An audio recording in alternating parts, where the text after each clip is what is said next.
Welcome to Total Money Management. We're back this week covering the weekly happenings between the 4th and the 8th of November. Right. You've just got the two beautiful gentlemen, Jacob and Steve, today. Tom's got the arse. Tom. That's it. Tom's out. Bloody Trump voters. That's the end of them. We're getting rid of them. They're eating the dogs. No, Tom's away. They're going to be eating the dogs now. They're going to be eating a whole bloody lot of them. Oh, mate, it's been absolutely wild the last 7 days for me. Crazy.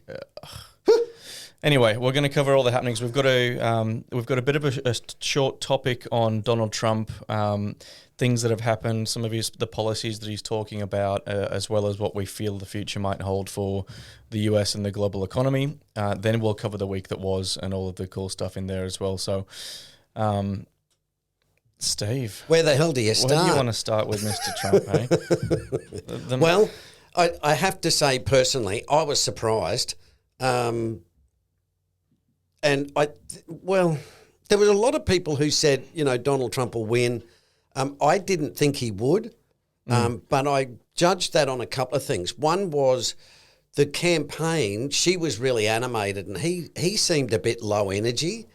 But then when I went back and revisited it, the major complaint was that Kamala Harris was a lightweight in terms of policy. And she didn't really stand for much. And if she did, which I think we'll talk about, is this huge backlash against this identity politics. I was discussing it. I was watching it with my family members and were just like, oh, my God, Donald Trump's going to win. I know. And the thing that came across, which is for me, is really important and this has happened for the last probably 10, 15, 20 years on the left side of politics, right? So the people who generally like the Democrats or the Australian Labor Party or the Greens and stuff. And what there's been a tendency for the people on the left is to blame the voters and to say, and I saw this when I was in politics with Pauline Hanson. When Pauline Hanson, in 1998, when Beattie got elected, She's been around that long. Yeah. Mate, I've been around that long. Pauline Hanson got in, I think, 8 or 9, right? And it was an absolute shock. But my point being, a lot of those voters were basically low income in the regions, didn't have a tertiary level education, and that was really frowned upon by the left. And Kamala Harris was like that. If you look at what's happened is the parties have actually switched, and the GOP or Trump is now for the low working class, low education, service jobs, and Kamala Harris is for the inner city elites. Yeah, the tech bros who have got lots of dosh, that sort of stuff. And so Trump won. There were 7 swing states, and Trump won all of them. Yeah. Well, I was. It's interesting. So I sat watching it with an American colleague from Cali, and she was saying to me, "Well, what the polls don't show is that Trump's voters." And this is generalizing and probably wrong to say on air, but Trump's voters, they don't have phones, they don't have internet, and it's all the polls aren't showing a true reflection of the type of voter for Trump.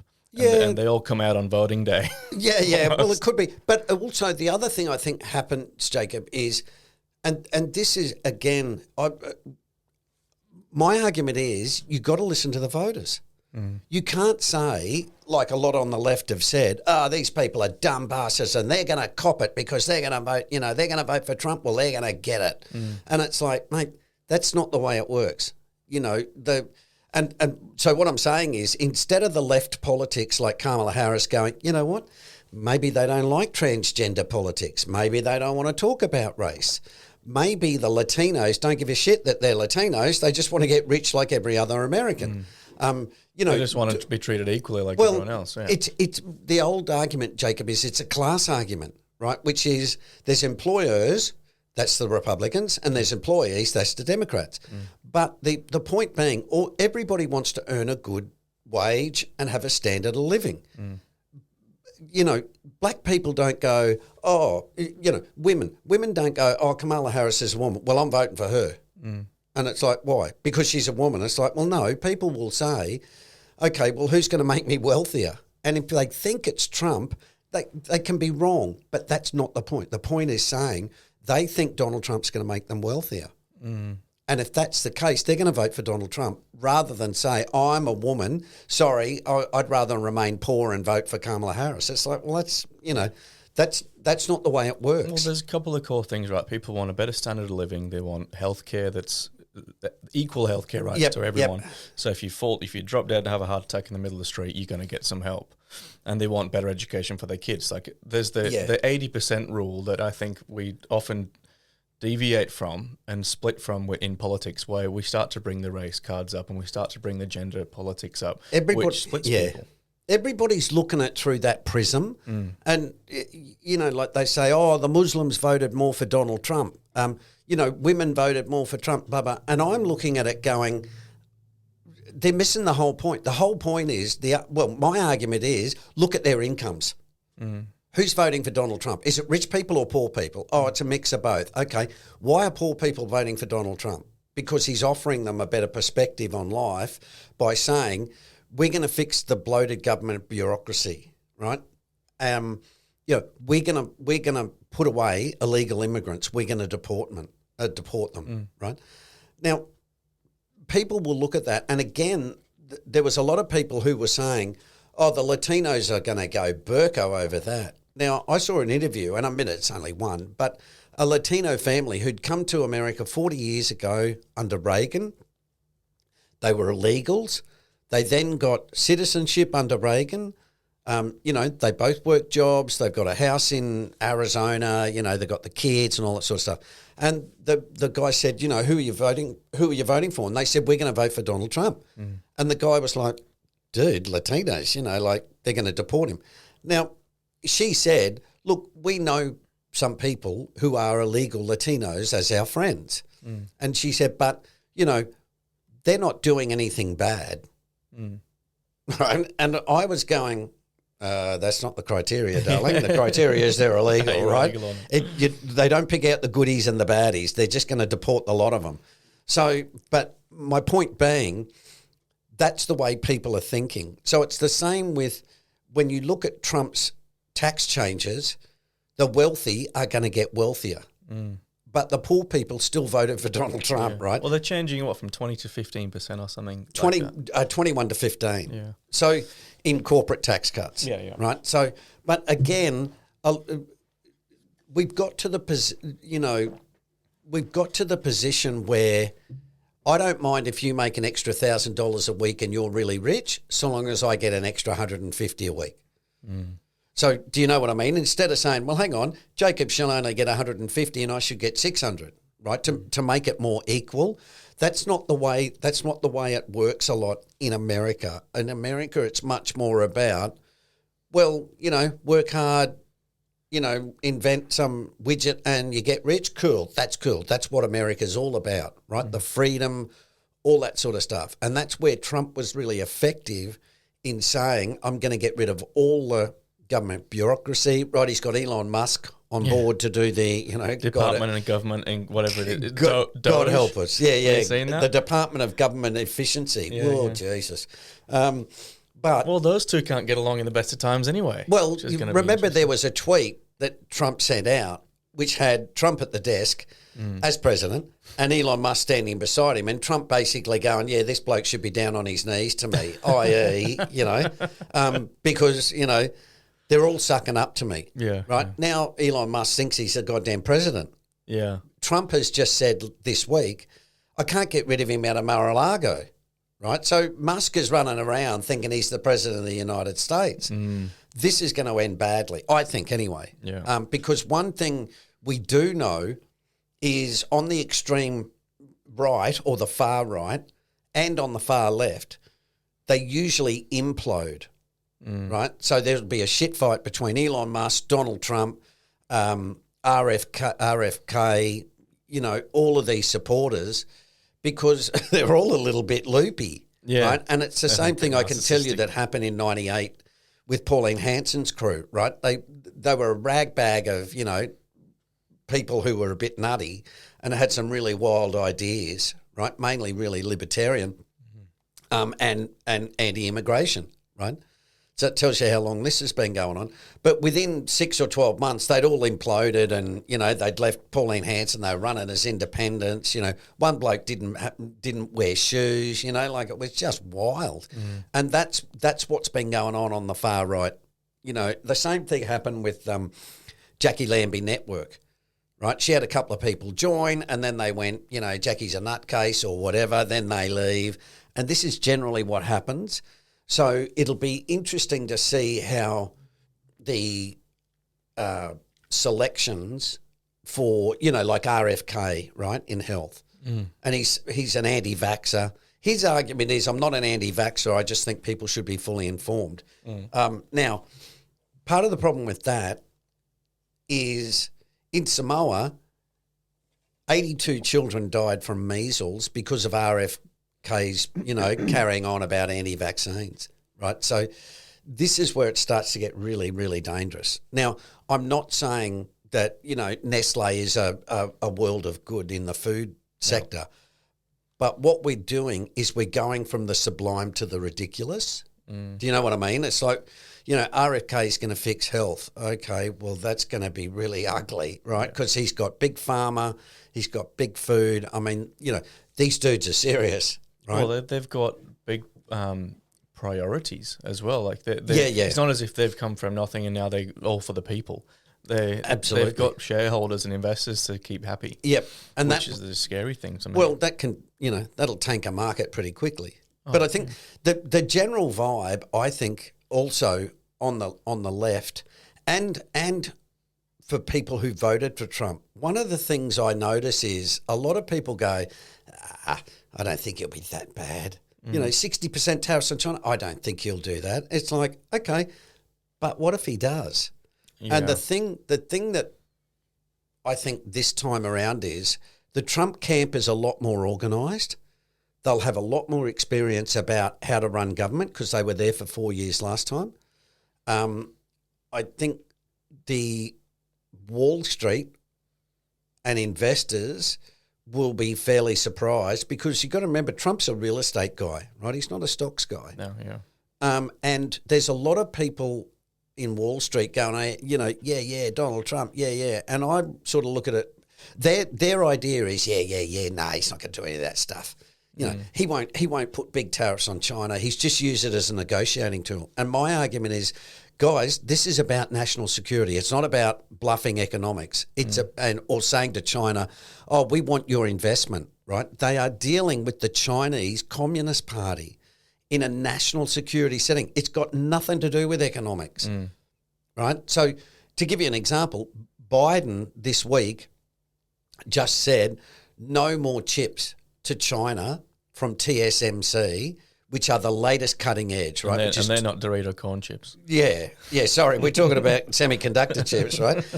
2 nanometers. Yeah. So in other words, everything that's cutting edge, cars, military technology, all needs these, extreme chips. Yep. Well, if China can't get them, they're in real strife. Now, Biden has just come out and said, right, they're not getting them, right? TSMC has said, we're not taking any orders from China.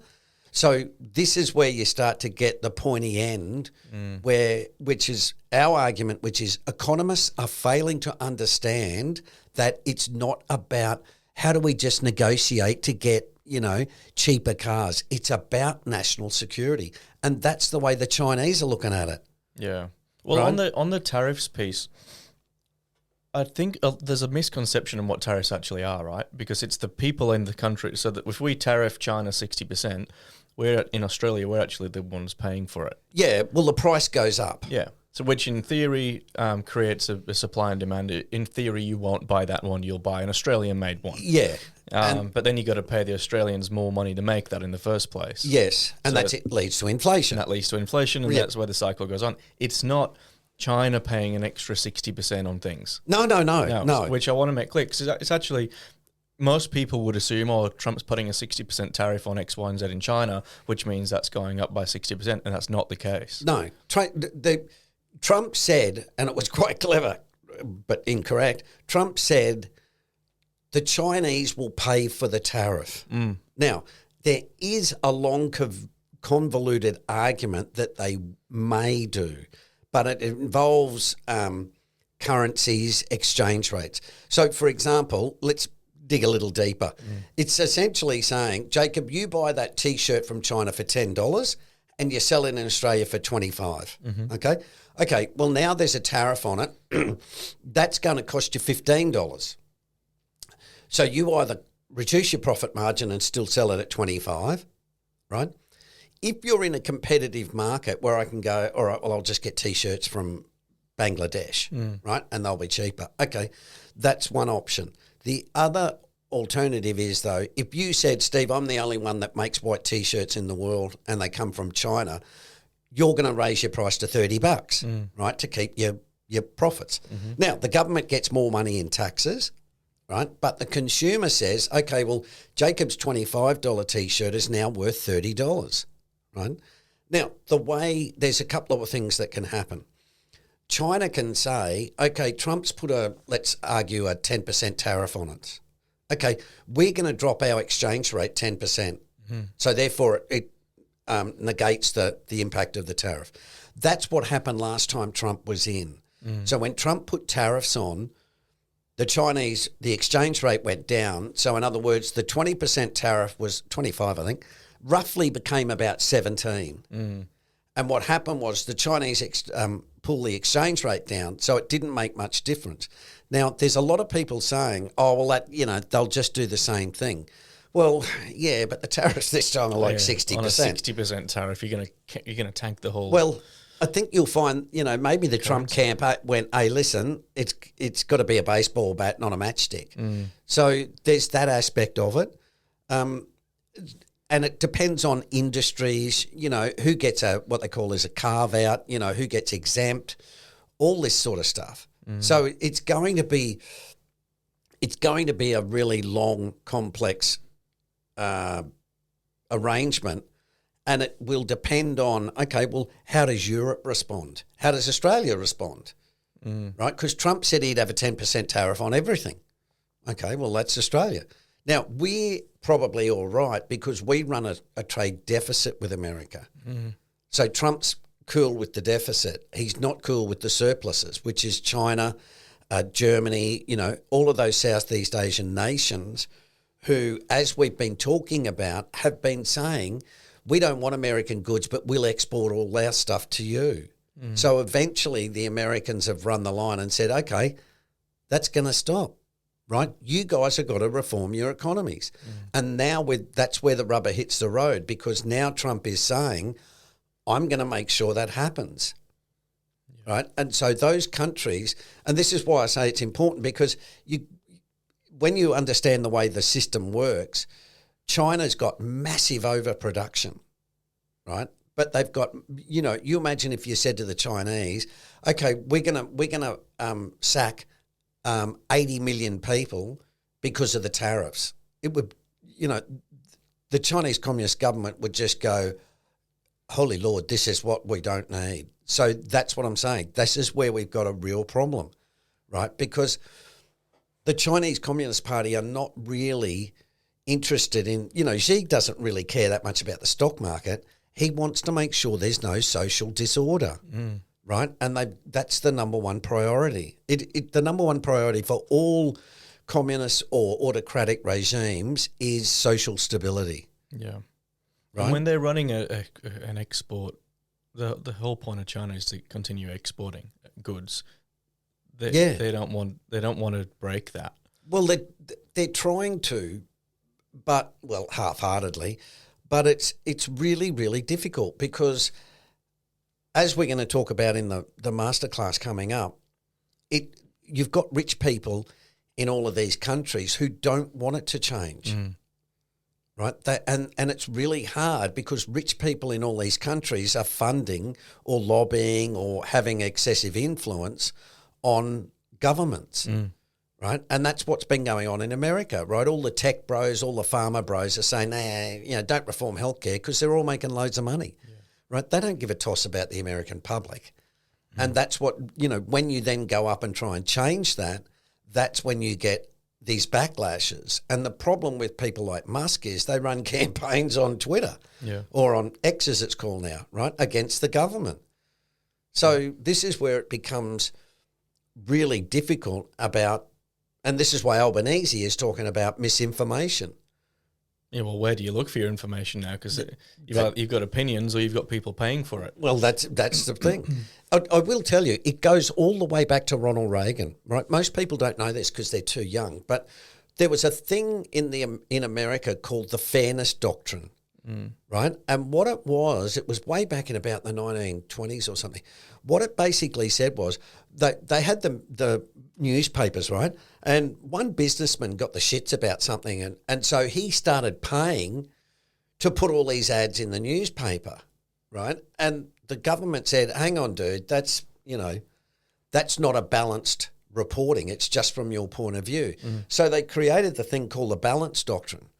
I think it's the Fairness Doctrine, the Balance Doctrine, Fairness Doctrine, I think. And essentially what it said was you have to have here's one argument, here's the opposing argument, you make up your mind. Yeah. Reagan got rid of that. Okay. It was a huge move, right? Reagan said, no, don't need that anymore. And that's where we got Fox News, Sky News in Australia, all these media things that are just either pro-Democrat or pro-Republican. Yeah. And, of course, lots of people suffer from confirmation bias. So who wants to listen to Fox News if you're a Democrat? Yeah, exactly. Right? Well, a lot of it stems all the way back from like wartime in the army, propaganda. Absolutely. Like everything comes from even intelligence. Yeah. Absolutely. So, and that's where the tricks are because, the Russians are putting out propaganda into America. Americans are doing the same. So that's where it becomes really tricky.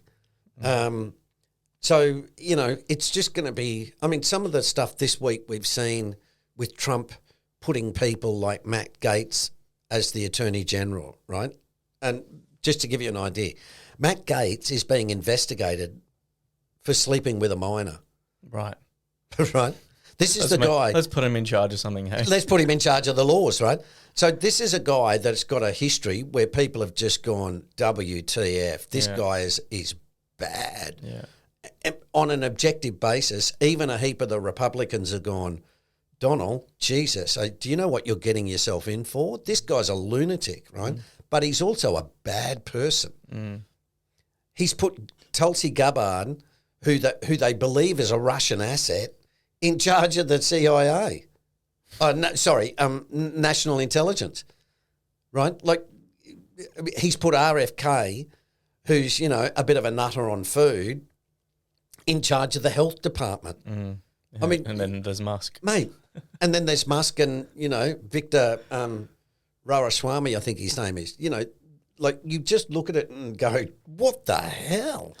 And that's why I'm saying there's a lot of people who I think are like, don't worry about it. It'll be, they're not going to do what they say they're going to do. And I'm saying, dude, have you seen who he's picked? These are a bunch of narcissists. These people are, these people have got an agenda. Now, I'm not saying it's right or wrong, but what I'm saying is stop thinking Donald Trump's not in here to change the way America works.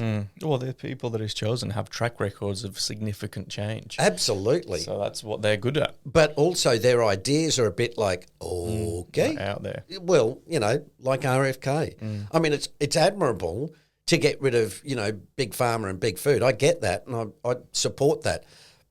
But when he's got some ideas where you just go, this is, if they come into winter and COVID's still going, which it is, and he's an anti-vaxxer, mate, I can tell you there's going to be a lot of strife go on, right? Because, it's just, there's a lot of those people, as you were saying before, who don't have a phone or don't get information off the internet, right? And it's, that's where the anti-vaxxers work religiously in those areas to stop people getting vaccinated, right? And that's why I brought up the thing about Samoa, right? With 83 children dying of measles because of RFK. So, now multiply that by a big number in the United States. I'm not saying it's going to happen, but what I'm saying is there's a potential for that. Yeah, because they have a lot of influence. Well, yeah, absolutely. So I think that's one big area. That's good. Well, let's get on to the week that was then and talk about Bitcoin for a minute. Give me a bit of a... Oh, mate, thanks for coming. Thanks, folks. See ya. Oh, no, it's been good. But no matter how well Bitcoin's been doing, it's still at its all-time high. So the cape's at 38 at the minute, which we'll talk about next week anyway. Yep. Bitcoin's at an all-time high. We've got inflation over 41 days increasing year on year by at least 3%, which again we'll talk about next week as well. We say this a lot, but I think the message that I want to get across is just if you've made a bit of profit in Bitcoin or anything, just what's your strategy? Take some off the table, rebalance a little bit. I've had an absolute nutter of a run over the last month or so in cryptocurrency, but I'm not sat there going, this is going to go up forever. Yeah, I'm going to double again from here. So, but saying that, it's been great. Buy and hold, folks. Steve messaged me last night going, "Oh, well, one's done well. Nice little like 1.5%." I was like, "That's cute. I've just done 30% in a week." Right, that's enough. But you're right. But and in all seriousness, I'm just starting to get really concerned about everything. Yeah. Right, everything's at an all-time high. And look, in all seriousness, what you're saying there is an accurate reflection on what's going on out there. Man, I'm making 30%. I'm going to go and buy myself a Jeep, right? It's like, okay. And so... A jet, you mean? Well, a Jeep or a jet, yeah. Why aim small? Yeah. But as I said, in all seriousness, the stock market's taken off. Yeah. Bitcoin's taken off. Gold's had a bit of a breather, but it's had a great run. Everything's just crazy. And it may continue on, but that's where I think, 2025 will be pretty hairy with Trump taking office, the tariffs, there's so much stuff I'm looking at going, man, the volatility will be crazy. Yeah. If things, if people have to, the thing that changes markets is the unexpected event. Now, there's two ways to do that. One is to say, holy dooly, we had a volcano. Tokyo had an earthquake, right? And the markets go crazy. The second one is, which I think is more likely, is, holy shit, Donald Trump's actually doing some really, really way out stuff. That's an unexpected event. And that's why I say, because people are sort of like, I don't think they'll be that bad. Yeah. I'm looking at it going, have you seen the people he's put in these pots, guys? Yeah. So we're looking for behavioural changes now in markets, not necessarily price changes. Well, yeah. Behavioural changes have always been the key, but the other thing is too, it doesn't roll over in a day, but you get a change of narrative, and that's where I think we could be in for a big surprise next year when we go, actually Donald Trump's followed through on the 60%, and in fact China's now said, okay, well, if you're going to do that, we're going to stop XYZ exports, or Europe goes on fire. Ukraine-Russia turns out to be a really bad negotiation. Israel is now, bombing the crapper out of Lebanon, and, they had an attack plan for Iran, right? There's a lot of stuff you're looking at going, man, oh man, there's a lot of bushfires. I don't know how they keep all of these under control. If the Cape was at 10, I'd be going, don't worry about it, dude. Yeah. But a Cape of 38, Bitcoin an all-time high, gold, everything rocketing, you're just looking at it going, it's what they call meta stability, right? And what it is, it's like saying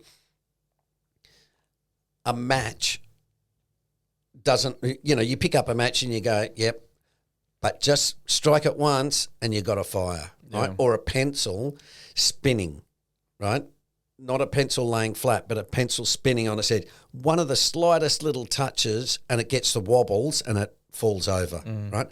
That's where we are. We're at that meta stability point where everything is just so finely balanced, and it won't take much for, we've got a lot of debt, markets are going crazy. We've got people doing, 0-day options, like everyone's speculating and gambling and all this sort of stuff. And I just look at it and go, it's now going to be really rocky because Trump's there and it's going to change a lot. Well, the last time was 2008 when it was the same irrational exuberance. Yeah. The next minute, bang. Yep. the whole thing came down. Let's bring it back on shore.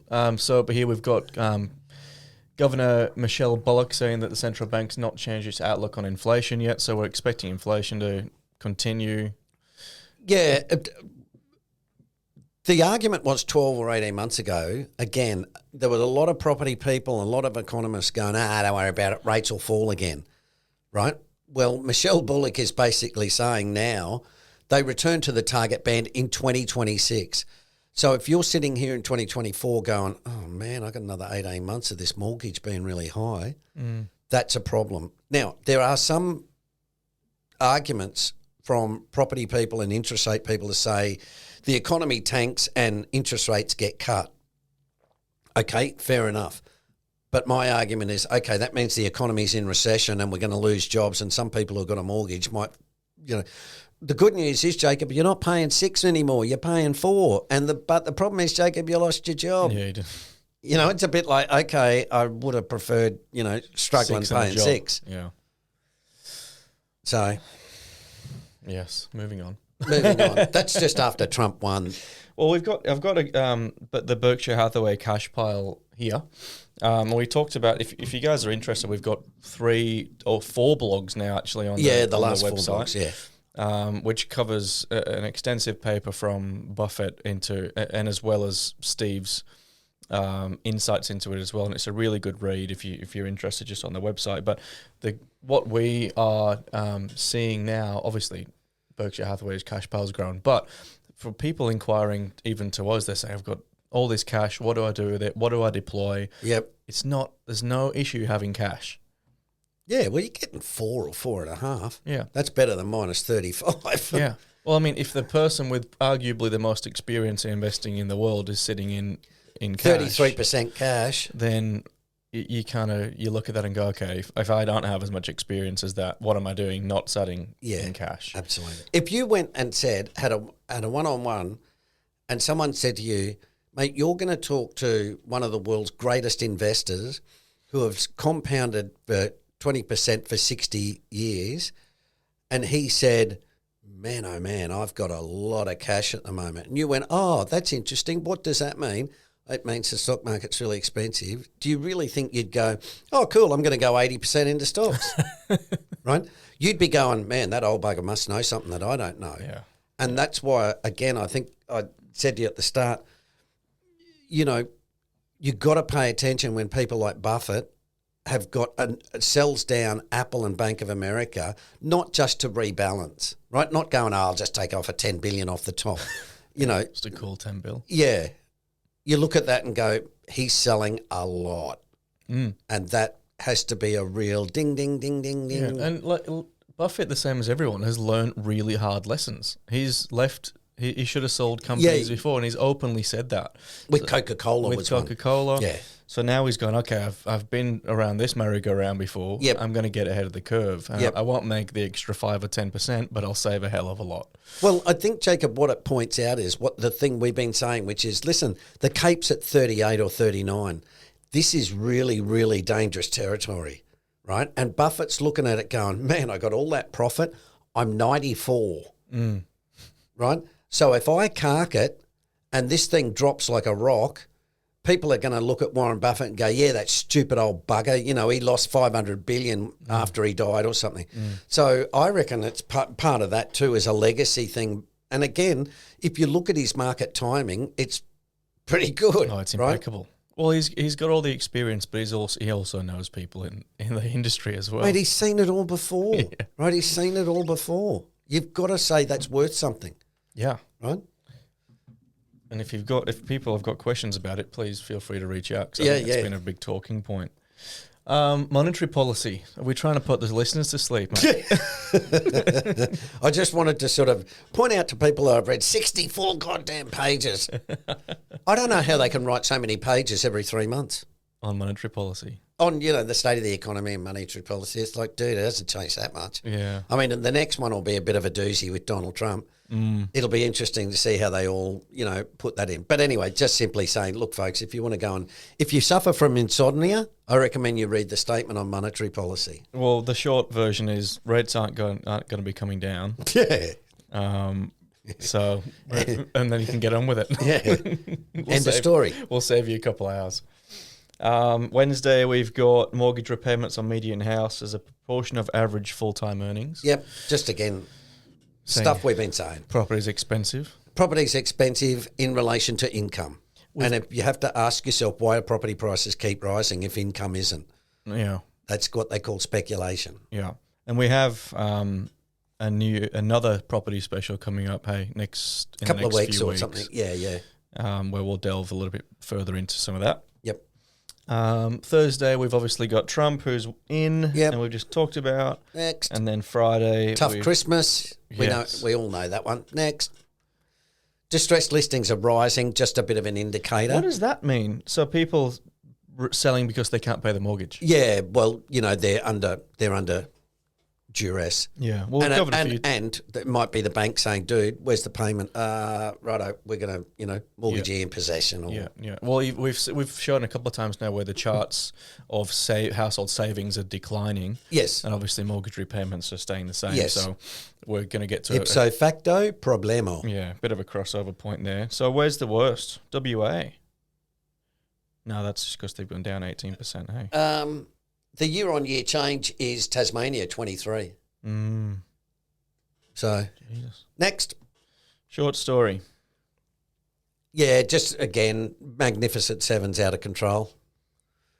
Yeah, there was a question on the socials basically saying it's the top 8. Top 8 companies are propping up the S&P. Let's talk about that for a minute. Yeah, that's true. That's true. A lot of the gains in the S&P have been from a couple of things. One is, more recently, is the Magnificent Seven. Before that, there was a lot of stock buybacks, right? So there's that as well. So just what we were talking about before too, Jeff Bezos has been selling big lumps of Amazon stock, right? So again, you look at it and go, there's all these people selling their stock. The NVIDIA CEO sold bucket loads of it as well. Well, why wouldn't you? $3 trillion. Oh, Jesus. Anyway, next. Per capita income. Consumer spending. Just the same thing. Same thing.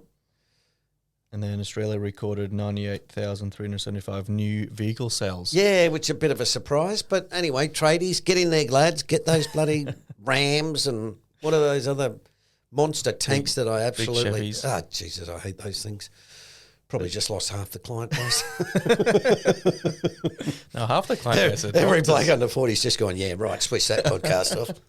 And then finally, we've got the chart of the week, which is showing 51.4% of consumers expect to see higher stock prices over the next 12 months, the most in history. Ding, ding, ding, ding, ding, ding, ding, ding, ding, ding, ding. Top signal. Yep, and it is that simple, right?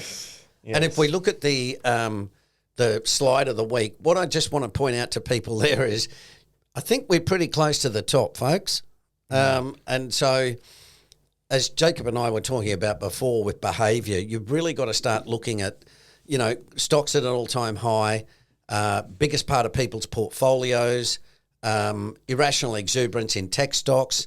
The narrative is AI. Yep. And I'm going to do a paper soon, or Jacob, we're going to do a podcast soon on this sort of stuff, because it's really important that people understand how the market moves.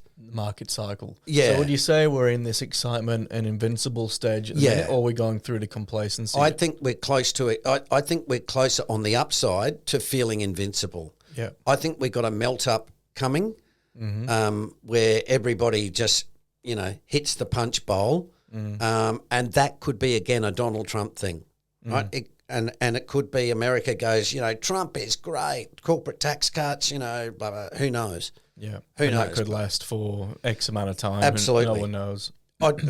The one thing that, and this is, just me, February is often a down month in the year.